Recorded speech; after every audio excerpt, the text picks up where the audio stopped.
Area 2. Good afternoon. My name is Yuji Sugimoto from New York City. I would like to ask Mr. Buffett regarding your views in respect to currency, the renminbi, the yen, and the euro in particular.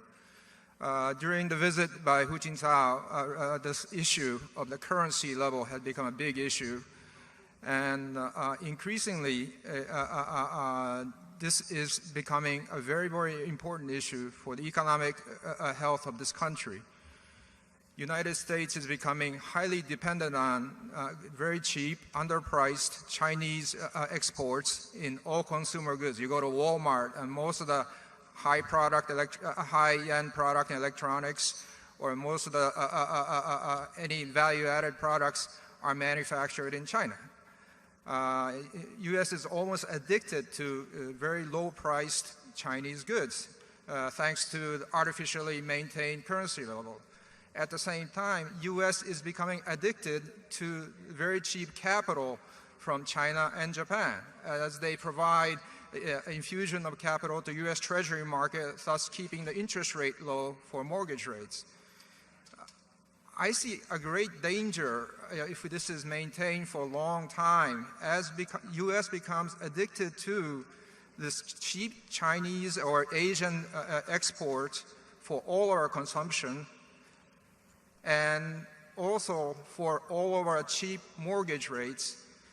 And this is almost like being addicted to opium, as Chinese were addicted to opium during opium wars. And should government try harder to break this vicious cycle? And if so,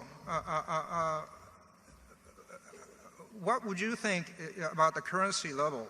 And previously you have held very strong views about the dollar, but what are your views now, and are you capitalizing on your views on the currency?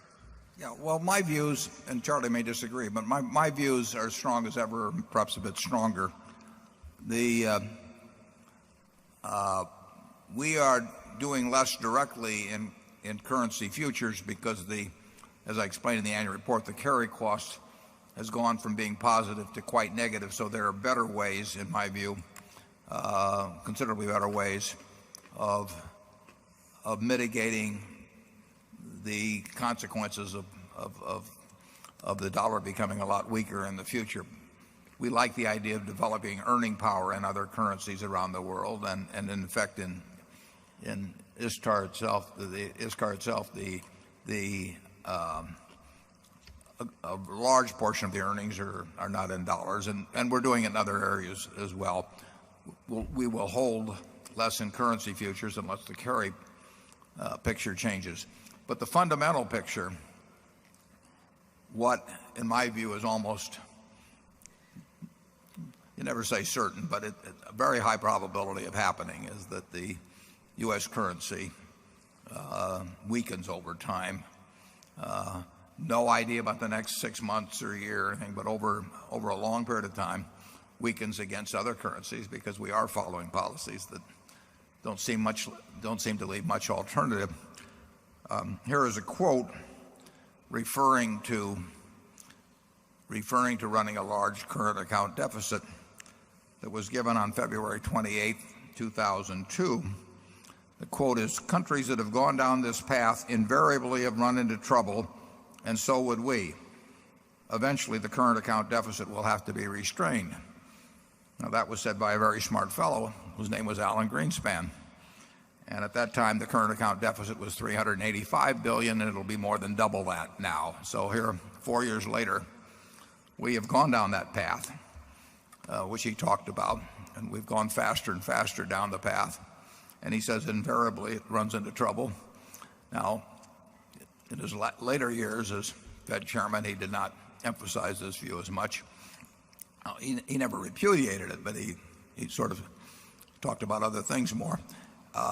But it's going to lead to something, and it in my view, it's likely to be something significant. And people talk about a soft landing, but they never explain to me exactly how it's going to take place. And Chairman Bernanke recently gave a talk where he said the probabilities were that the ending would be good, but that you couldn't rule out the possibility otherwise. I think you will see significant consequences at some point. We will have at Berkshire a fair amount of our earning power coming from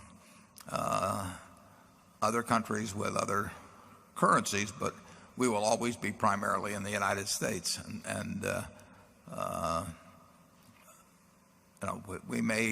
One consequence certainly seems possible is significantly higher inflation as the years go by, because as you owe more and more money as a country, it gets more and more tempting to devalue what you owe by paying in a cheaper currency than in the one in which the debts were incurred. Charlie, what do you have to say on this? Well, I don't feel I have any special capacity to predict whether the euro is exactly priced right now. I don't consider it a big deal that Berkshire has had the position it's had. In effect, about half of our surplus cash was stashed short-term in currencies other than the dollar.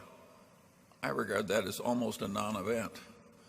Now, as it well, I made a couple $1 billion. Yes, I was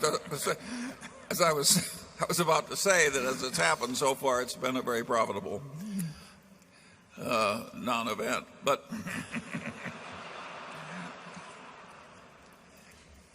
if it doesn't mean anything to him, he can always give his share to me. But yeah.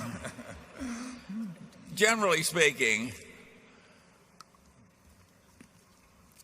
it can't be good to be running a big current account deficit and a big fiscal deficit and to have them both growing. I mean, a great civilization may be able to stand something like that for a way longer period than you might have thought at the outset. But you'd think that in the end there would be a comeuppance and that we would have to change policies, perhaps painfully.